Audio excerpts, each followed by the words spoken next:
Discuss करेंगे। तो सबसे पहले हमारे पास क्वेश्चन नंबर 179। तो 179 में आपसे पूछता है कि the peak value of 220 volt of AC mains is. तो देखो, जो हम एसी पढ़ते हैं तो उसमें पीक वैल्यू होती है आपकी करंट की आई नॉट, और पोटेंशियल की आपकी होती है वी नॉट। ठीक है, तो जो आपने एक चीज़ पढ़ी होगी, R M S value root में square value, it is I zero by root two, and same happens to V R M S which is V zero by root two. ठीक है, तो जो आई जीरो और V zero होती हैं ये peak values होती हैं। तो हमको इसी पीक वैल्यू के बारे में बताना है। तो हमको 220 वोल्ट ऑफ एसी मेंस दिया हुआ है, तो हम इसमें आपका इस रिलेशन में रख देंगे V R M S is equal to V naught by root two. V naught is equal to V R M S multiplied by two. तो वी आर एम एस आपको 220 दिया हुआ है मल्टीप्लाइड बाई रूट टू। तो जब इसको solve करेंगे तो आ जाएगा 220 1.432, इट इज अराउंड 311 वोल्ट। ठीक है, तो आंसर नंबर बी। बात क्लियर है। अब क्वेश्चन नंबर 180, दो प्रिंसिपल ऑफ वीडीकॉन। ठीक है, तो ये जो वीडीकॉन होता है इसका एक अनदर नेम होता है, that is the camera tube. ठीक है, तो इसका जो प्रिंसिपल होता है दैट इज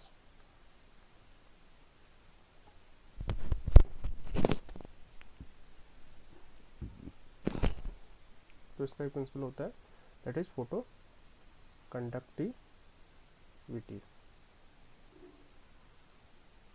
ठीक है, तो फोटो कंडक्टिविटी होता है। तो और ये डिवाइस करती क्या है, ये आपकी ऑप्टिकल एनर्जी को आपका इलेक्ट्रिकल एनर्जी में कन्वर्ट करती है। ठीक है, तो इसके कुछ एग्जांपल है जो आपके पहले वाले टीवी सेट्स होते थे ना, टीवी, उसका एग्जांपल है। तो इसका वीडीकॉन का क्या है, फोटो कंडक्टिविटी। चलिए आगे बढ़ते हैं। अब आपके पास एक क्वेश्चन नंबर 125। ठीक है, और क्वेश्चन नंबर 125 क्या है कि अगर आपके पास coefficient correlation coefficient is negative the regression coefficient. तो ये क्वेश्चन तो थोड़ा मुझे भी इसमें डाउट है। तो आप में से किसी को अगर इसका सोल्यूशन पता हो, मतलब सोल्यूशन तो नहीं, मतलब कैसे सॉल्व होगा, तो आप मुझे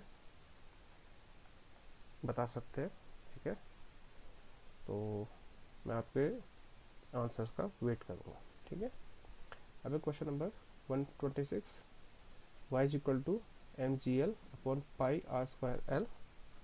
तो ये आपको कोई फॉर्मूला गिवन है which is the formula of Young's double slit experiment. ठीक है, तो आपने क्या बताना है, इसमें आपने बताना है कि जब mg को डबल कर दे, ठीक है, mg को डबल कर दे तो ये क्या चेंज होगा, ये फॉर्मूला किस चीज, मतलब कैसे चेंज हो जाएगा। ठीक है, तो देखो इसको करने का सिंपल सा तरीका है। तो y तो आपको पता है यंग्स मॉडुलस होता है।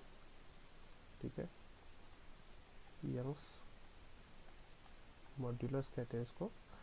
ठीक है, और तो अब अगर क्या है कि यंग्स मॉड्यूलस की बात करें तो एक ही ऐसी प्रॉपर्टी है मटेरियल की। ठीक है, तो यंग्स डबल मॉड्यूलस क्या है, यंग्स मॉड्यूलस जो ये प्रॉपर्टी होती है ना, प्रॉपर्टी ये किसकी होती है, ये प्रॉपर्टी होती है आपकी मटेरियल की। ठीक है, मटेरियल की प्रॉपर्टी होती है, और ये ना ही ज्योमेट्रिकल क्रॉस सेक्शन पे आपका डिपेंड करता है, और ना ही लोड अप्लाइड पे डिपेंड करता है। तो does not depend on cross section and load. ठीक है, तो ये लोड अप्लाइड क्या है, लोड अप्लाइड आपका एम जी ही की बात हो रही है। ठीक है, तो अब जब एम जी को आप डबल कर दोगे तो इस पर कोई फ़र्क पड़ेगा? देखो हमने पहले कह दिया है कि डज नॉट डिपेंड ऑन, तो आप चाहे एम जी को डबल कर लो या 3 टाइम कर लो, 4 टाइम कर लो, वाई पे कोई फ़र्क नहीं पड़ने वाला। तो इसके लिए ऑप्शन क्या आएगा, option number D, none of the these. ठीक है, चलिए आगे बढ़ते हैं। Question number 127। ठीक है, अब ये क्वेश्चन है आपका कि value of surface tension of liquid at critical temperature is. ठीक है, तो क्रिटिकल टेम्परेचर पे जो आपकी सरफेस टेंशन की जो वैल्यू होती है वो क्या होती है हमको बताना है। ठीक है, तो देखो मतलब क्या होता है कि जब टेम्परेचर बढ़ेगा ना, ठीक है, तो सरफेस टेंशन डिक्रीज हो जाएगा। ठीक है, और हायर टेम्परेचर पे वो मिनिमम हो जाएगी उसकी वैल्यू। ठीक है, तो यानी कि क्या होगा, when temperature increase surface tension reduces, यानी कि सरफेस टेंशन डिक्रीज। ठीक है, तो and will be minimum when temperature is high. ठीक है, जब टेम्परेचर बढ़ेगा तो फिर ये इसकी वैल्यू मिनिमम हो जाएगी। तो जब क्रिटिकल टेम्परेचर होता है,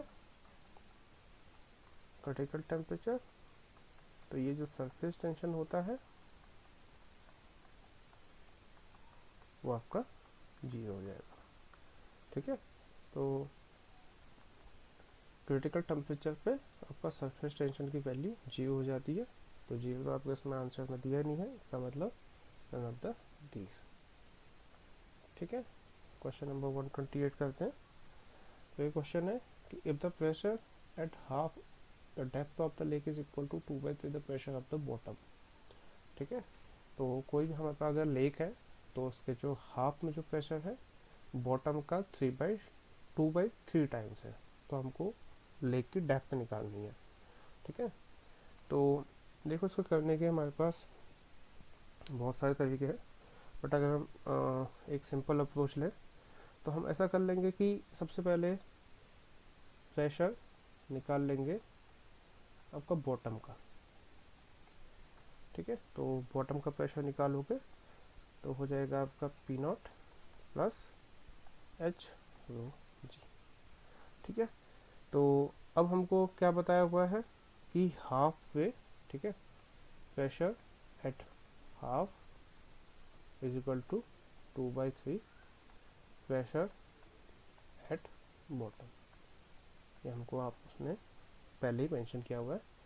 तो हाफ पे क्या प्रेशर होएगा, ठीक है, और बॉटम पे क्या होगा, तो ये इसकी इक्वेशन कुछ ऐसी हो जाएगी, रो जी एच बाई 2, ठीक है, is equal to 2/3 rho g h plus P0। ठीक है, अब P0 क्या है, P0 हमको पता होना चाहिए। ठीक है, ये हमेशा एक कांस्टेंट होता है 10⁵ पास्कल प्रेशर है। ये जनरली P0 क्या है, प्रेशर है। 1 ATM प्रेशर को हम पास्कल में कैसे लिख सकते हैं।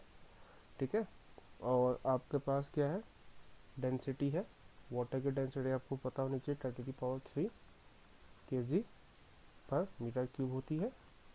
अब आप इन सारी क्वांटिटीज़ को इसमें पुट कर लेंगे। ठीक है, और थोड़ा सा इसमें मल्टीप्लिकेशन करेंगे और थोड़ी सी कैलकुलेशन करेंगे तो यहाँ से आपको P0 मिल जाएगा, that is rho g h by 2। और यहाँ से अगर मैं h निकालना चाहूँ तो 2P0 अपॉन रो जी। ठीक है, 2 ये हो गया, P0 आपकी 10⁵ हो गया, रो आपको 10⁻³ हमने जो होता है पहले से एक आपकी वाटर की डेंसिटी 10⁻³ होती है kg/m³, और जी को आप रफली 10 ले लो, तो ये आ जाएगा आपका अराउंड 20 मीटर। ठीक है, तो इसी को मतलब इसी इक्वेशन को हमने रिड्यूस कर दिया, तो हमारे पास एच के लिए फॉर्मूला आ गया, और फिर हमने उसमें वैल्यूज पुट करी तो आपको h is equal to 20 metre पता चल गया। तो इसका आंसर हो गया बी। ठीक है, अच्छा अब है क्वेश्चन नंबर 129। ठीक है, तो हमको सुपरफिशियल एक्सपेंशन का कोफिशिएंट दिया हुआ है, वह लीनियर एक्सपेंशन बताना है। तो देखो, जो जितने भी हमारे टाइप के एक्सपेंशन होते हैं उनके लिए एक फॉर्मूला होता है alpha ratio beta ratio gamma is equal to 1:2:3। ठीक है, अब हमको बीटा दिया हुआ है, तो बीटा दिया हुआ है आपका 2 cos 10⁻⁻5 पर डिग्री सेल्सियस। अब आपको अल्फा निकालना है, तो इस रिलेशन से आपको दिख रहा होगा अल्फा प्लस बीटा का रेशियो 1:2 है। तो यहाँ से अल्फा क्या आ जाएगा, क्या आ जाएगा बीटा बाई 2। ठीक है, तो आपको बीटा कितना दिया हुआ है 2 क्रॉस 10⁻⁻5 डिवाइडेड बाई 2, तो ये आ गया आपका 1 क्रॉस 10⁻⁻5, और यूनिट आ गई आपकी पर डिग्री सेल्सियस। ठीक है, तो कौन सा आंसर है, आंसर नंबर डी। ठीक है, तो चलिए आगे बढ़ते हैं। अब आपको क्वेश्चन नंबर 130 दिया हुआ है। ठीक है, तो क्वेश्चन नंबर 130 बोलता है, ये कैलोरीमेट्री का क्वेश्चन है। ठीक है, तो इसमें क्या है कि आपके पास 300 ग्राम ऑफ वाटर है। ठीक है, 300 ग्राम ऑफ वाटर है, तो लेट्स से ये वाटर है और ये आपका आइस है। ठीक है, तो वाटर का जो आपका मास दिया हुआ है वो 300 ग्राम दिया हुआ है, आइस का आपका 100 ग्राम दिया हुआ है। ठीक है, वाटर जो है आपका 25 डिग्री सेल्सियस पे है और आइस आपका 0 डिग्री सेल्सियस पे है। तो क्वेश्चन में ये कह रहा है कि अब हम इनको मिक्सचर को इस दोनों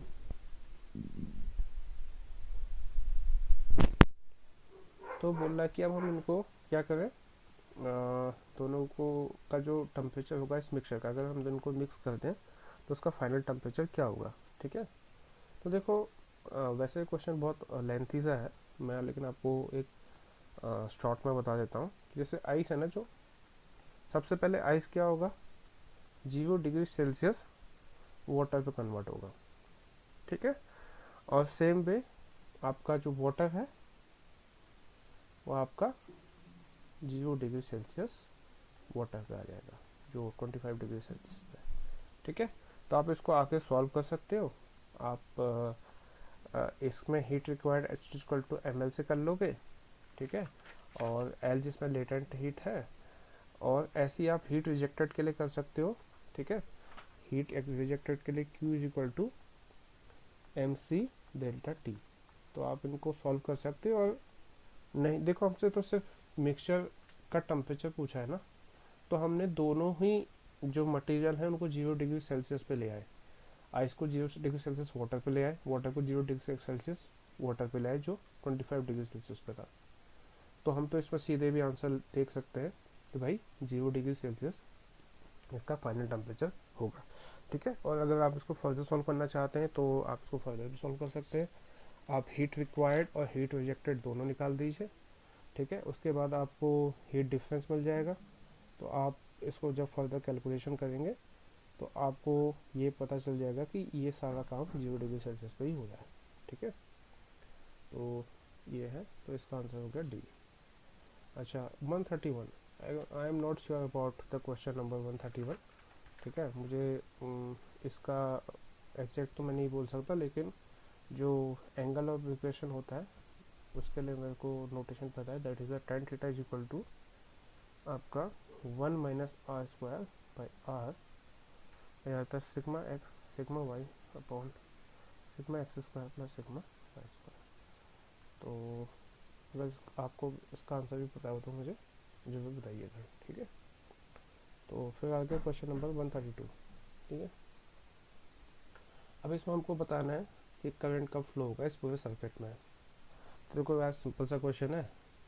अब यहाँ पे आपको जितना P Q R ये सब कैसा दिख रहा है, ओपन, ठीक है। तो मुझे इन सबको क्लोज करना पड़ेगा, तो क्या हो जाएगा, सर्किट में करंट फ्लो हो जाएगा। सिंपल सा है, कोई बड़ी बात नहीं है। तो P Q R should be close, हमने क्या करना पड़ेगा, इनको सबको क्लोज करना पड़ेगा, तो जिससे हमारा करंट फ्लो हो जाएगा। तो आंसर ए आ गया इसका। तो देखो अगर मैं P को क्लोज कर देता हूँ लेकिन Q को नहीं करता हूँ, तो यहाँ तक आपका एंड तक तो करंट नहीं पहुँच पाएगा ना। सेम अगर मैं P और Q क्लोज कर देता हूँ लेकिन R ओपन करता हूँ, तो फिर इस पर भी करंट फ्लो नहीं हो पाएगा। आप ऐसा कर लो ना, इसको एक एक्सटर्नल पोटेंशियल से अटैच कर लो, ठीक है। तो आपको एक पूरा सर्किट कंप्लीट करना है ना, और इस सर्किट कब कंप्लीट होगा, जब P Q R तीनों क्या होंगे, क्लोज होंगे, ठीक है। तो जब क्लोज होगा तो सर्किट में करंट फ्लो हो जाएगी। चलिए आगे बढ़ते हैं। फिर आपसे पूछा है कि ये जो सिंबल है ना, ये किसको रिप्रेजेंट कर रहा है, कौन से गेट को रिप्रेजेंट कर रहा है। तो ये तो आपको सबको पता ही है, आप इसको निकाल सकते हो कि ये नॉर गेट है, ठीक है। और अगर इसी गेट पे आपका कुछ ऐसा दिया होता, ठीक है, तो आपका हो जाता एक्स नॉर, ठीक है। और एक्स नॉर जो है वो थोड़ा सा डिफरेंट है। ये आपका पॉजिटिव होता है, लेकिन इसका एक मतलब एडिटिव नेचर का होता है, बट इसका एक थोड़ा सा डिफरेंट यहाँ पे फॉर्मूला यूज़ होता है, A B bar plus B bar A, ऐसे कुछ करके, ठीक है। तो ये एक्स नॉर के लिए ये हो जाएगा, और जो हमको दिया ये नॉर के लिए हो जाएगा। और आप इसके लिए ट्रूथ टेबल भी क्रिएट कर सकते हो, ए बी वाई, ठीक है। अगर दोनों इनपुट जीरो है तो आउटपुट वन, दोनों इनपुट, एक इनपुट वन और एक जीरो है तो आउटपुट जीरो, ये और दोनों वन है तो उस टाइम पे जीरो। तो ये इसकी आपकी ट्रूथ टेबल पे आ गई, ठीक है। क्वेश्चन नंबर 197 आपसे पूछा है वी ए बी क्या होगा, यानी कि ये जो आपको वी ए बी दिख रहा है ना, इसके बीच का पोटेंशियल कितना होगा। तो देखो ये हमारे पास डायोड लगा हुआ है किसी भी सर्किट में, और जो डायोड का जो आपका पॉजिटिव है ना, वो क्या है, बैटरी के पॉजिटिव से अटैच है, दिख रहा है ना। कोई भी ये डायोड होता है, ठीक है, ये डायोड है, तो ये डायोड का पॉजिटिव टर्मिनल होता है, नेगेटिव टर्मिनल होता है, ठीक है। तो ये कैसा है, ये फॉरवर्ड बाइस है। फॉरवर्ड बाइस है तो इसका मतलब सर्किट में करंट फ्लो होगा, ठीक है, डायोड के क्रॉस भी करंट फ्लो होगा। तो इसको कह सकते हैं आप फॉरवर्ड बाइस्ड, ठीक है। तो सर्किट कंप्लीट होगा। आपको वी ए बी निकालना है, तो वी ए बी निकालने के लिए सबसे पहले तो आप इस सर्किट का इक्विवेलेंट रेजिस्टेंस निकाल लो।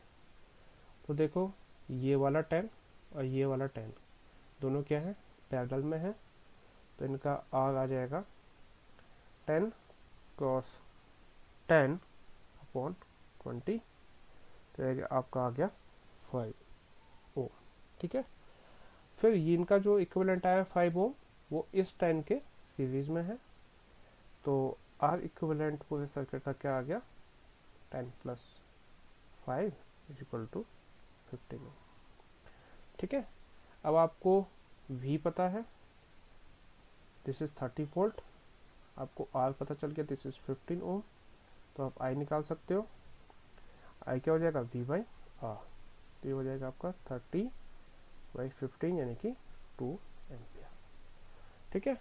अब देखो ये जो 10 है, ठीक है, ये जो 10 है और ये जो इक्विवेलेंट 5 आया, ठीक है, ये इक्विवेलेंट 5 है, ये इक्विवेलेंट 10 है, ये सीरीज में है, और इस पे आप 2 एम्पियर की करंट आ गई। तो आपको पता होना चाहिए जब भी रेजिस्टर सीरीज में होते हैं तो करंट सेम होता है, तो 5 पे भी आपका 2 एम्पियर करंट पास होगा, ठीक है। तो अब इसके लिए वी ए बी निकाल सकते हैं, V A B equal to I R, current हो गया आपका 2 और रेजिस्टेंस हो गया 5 यानी कि 10 वोल्ट, तो यानी कि वी ए बी पे कितनी वोल्टेज जा रही होगी, दिस इज 10 वोल्ट, यानी कि आंसर नंबर बी, ठीक है।